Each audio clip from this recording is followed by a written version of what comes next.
بسم اللہ الرحمن الرحیم۔ قرآن کریم اللہ تعالیٰ کی کتاب یہ بہت آسان ہے اور اللہ تعالیٰ نے سمجھنے کے لیے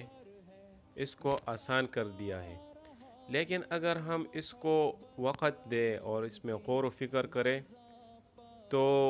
کچھ عرصے میں اس کو ہم سمجھ سکتے ہیں اور سیکھ سکتے ہیں، کیونکہ قرآن مجید میں بعض الفاظ ایسے ہیں جس کو ہم روزمرہ زندگی میں استعمال کرتے ہیں، تو وہی الفاظ میں آپ لوگوں کو سناؤں گا ترجمے کے ساتھ۔ تو اس میں سب سے پہلے مالک، اس کا مطلب ہے مالک۔ العالم دنیا، یوم دن، الدین جزا، الصراط راستہ، المستقیم سیدھا،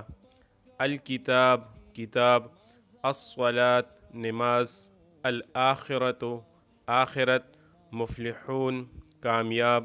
سواء برابر، ختم مہر، قلوب دل، سمع کان، ابصار آنکھیں، غشاوۃ پردے، عذاب عذاب، الناس لوگ، یخادعون دھوکہ دیتے ہیں،